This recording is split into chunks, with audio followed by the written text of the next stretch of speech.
There is no joke about this. Even though it is April 1st, we are starting football countdown today here on Midwest Sportsnet. And what better place to start than Wichita, Kansas? We're going to count down and preview to the 2025 college football season. We get to visit today with a friend of the channel, longtime friend of the channel, Coach Terry Harrison of the Friends Falcons. Coach, first off, it's a privilege as always for you to be here on the channel. We love to get to visit with you. Always have something great to say, and I appreciate every time we get a chance to talk. We're talking 2025.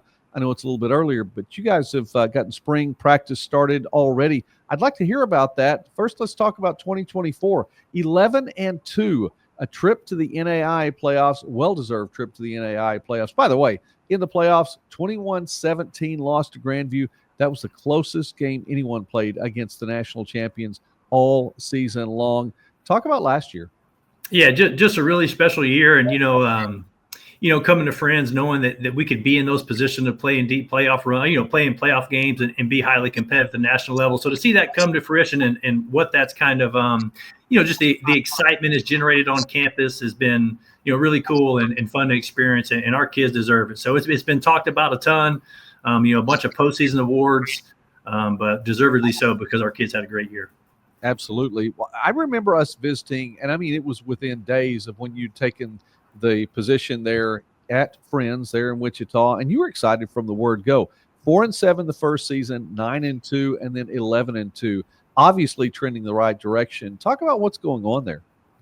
It's just a great place, and I think you and I have talked about it before, or I know I tell anyone really that'll listen that until you've been here and experienced it, it's hard to put into words. But Friends is just such a great location, alignment from the board to the president, athletic director, and then spread through the department. Just an awesome place that takes the Christian mission seriously, and more than that, provides life-changing opportunities for our kids and employment opportunities when they're done. So really a special place for sure. I always like to give a shout out to Dr. Ramsire because he has it going on, and it clearly there's a lot good that's happening there on the Friends campus. A number from last year that it could be in the record books for a long time. We'll see how you guys do this year.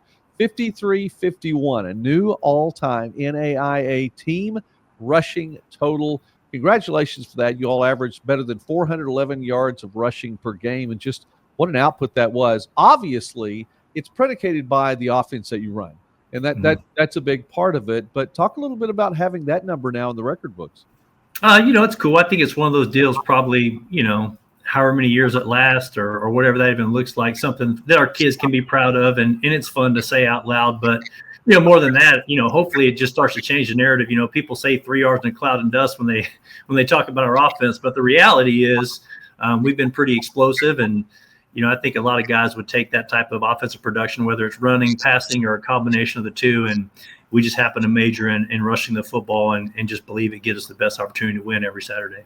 If you're getting only 3 yards in a cloud of dust, you're running 120-plus games. So that's pretty impressive if you have the ball that long. Right. We're visiting now with Coach Terry Harrison here on Midwest Sportsnet, and I encourage you, please like this video. Take the time, subscribe to the channel. We really appreciate that. We love talking about small college sports and more throughout the Midwest and beyond. Springtime right now, Coach. I know you're just a little bit underway. Tell us a little bit about what it's like to be back on the field.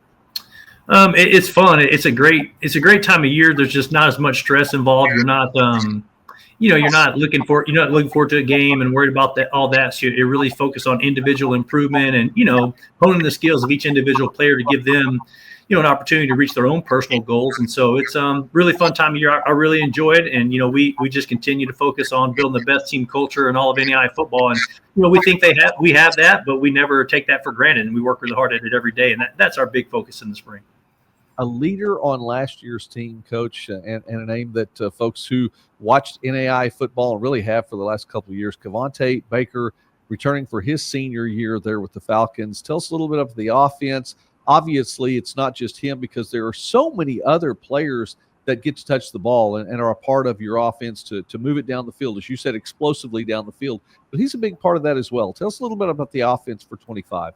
Yeah, just what you mentioned. It'll be really fun. Cavante's just the way we term it, he's been undeniable since he started playing here, and I think people have really gotten to see and quite against the Grandview game, he was probably the best player on the field that day, and so we just want to build on that and continue. We'll highlight him like always, but Elias Pena will be back and healthy. We didn't get for him to play against Grandview, and that was unfortunate. But he'll be back, and he might even have another year after this one. So we'll see. We'll see what that looks like at the conclusion of this season. But our offensive line's all returning basically.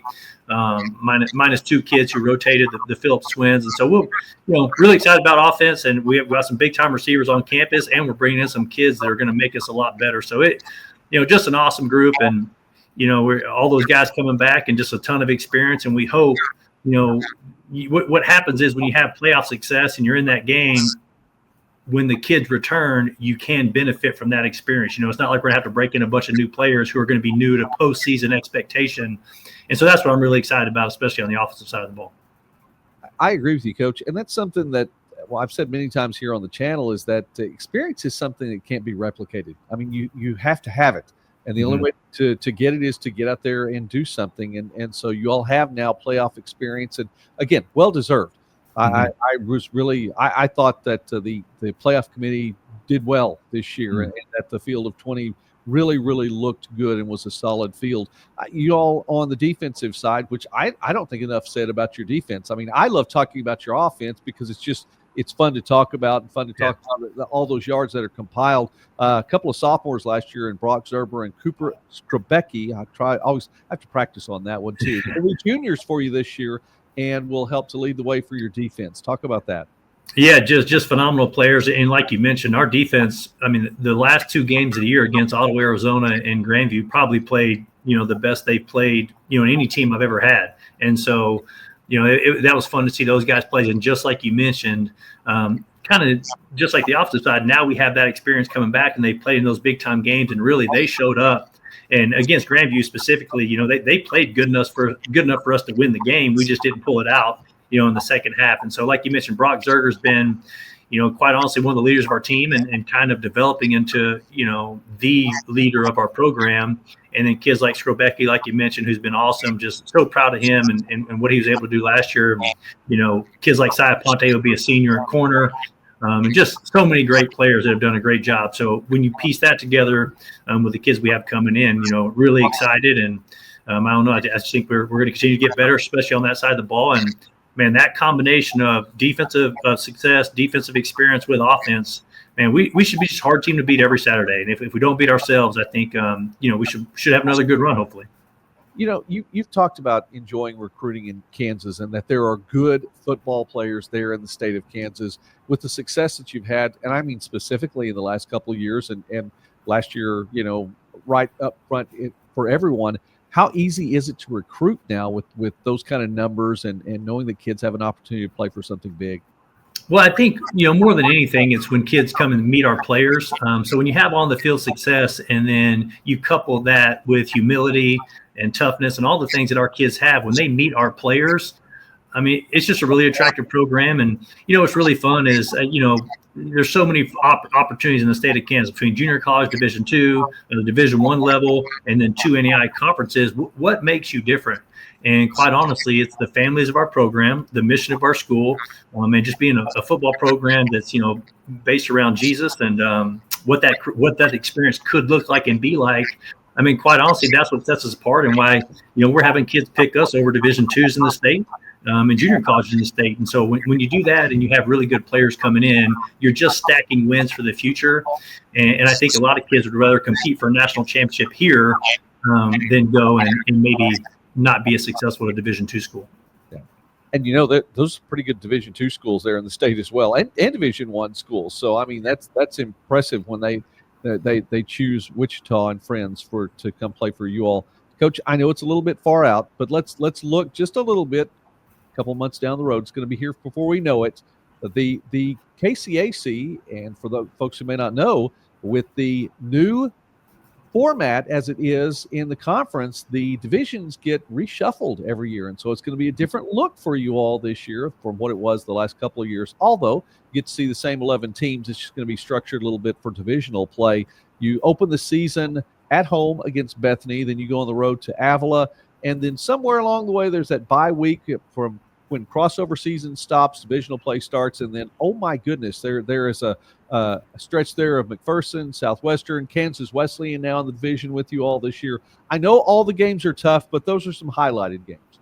Yeah, we love it. Just a true competitor wants to play the best, and the reality is, if you're going to want to compete at the national level and hopefully one day compete on the final Saturday for the opportunity to win a national championship, if that ever is going to come true for us, we need tough competition and we need a tough division. And so that's what we have currently. And like adding Kansas Wesleyan and losing Evangel, while Evangel's been very good too, it just leads to more competitive football, especially late.